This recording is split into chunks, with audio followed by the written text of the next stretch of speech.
ขาวแท่นอผู้สาวไอทีได้เห็นแล้วหูสึกดีว่าจาท่าทีสุภาพอ่อนหวานทุกวันเห็นหน้าพอศึกษาอยู่ที่เดียวกันมีเป้าหมายค้นหาความฝันหลักสูตรเดียวกันสองเฮาตั้ง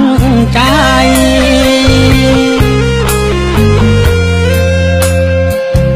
น่าหักสดใสสาววิทยาลัยเควส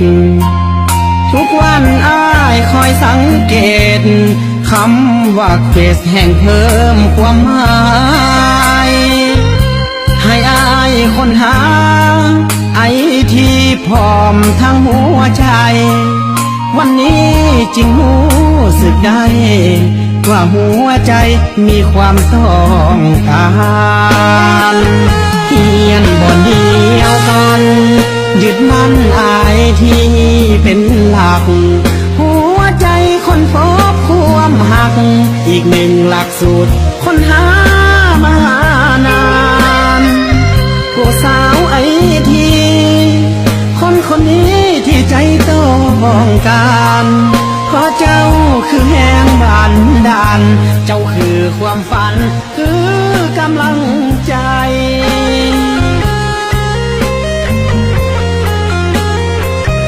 อีกหนึ่งความหมายจากวิทยาลัยเควสสาวไอทีนั่นคือต้นเหตุเข้ามาอัปเดตหัวใจของไอเฮ็ดให้มีหวังให้มีพลังห้ำเฮียนต่อไปหากว่าจบไอทีมือใดเฮาคงจะได้ก็ไอเลิฟยู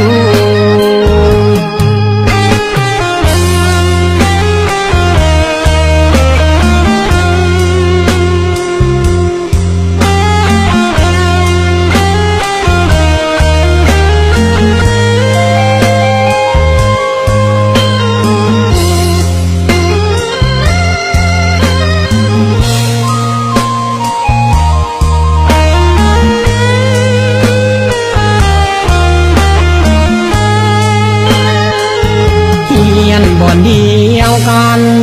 ยึดมั่นอายที่เป็นหลักหัวใจคนพบความหักอีกหนึ่งหลักสูตรคนหามานานผู้สาวไอทีคนนี้ที่ใจต้องการเพราะเจ้าคือแห่งบันดาลเจ้าคือความฝันคือกำลัง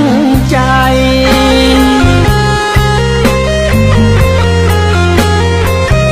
อีกหนึ่งความหมายจากวิทยาลัยเควสสาวไอทีนั่นคือต้นเหตุเข้ามาอัปเดตหัวใจของไอ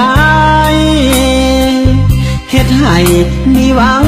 ให้มีพลังห้ำเฮียนต่อไปหากว่าจบไอทีมือใดเฮาคงจะได้ก็ไอเลิฟ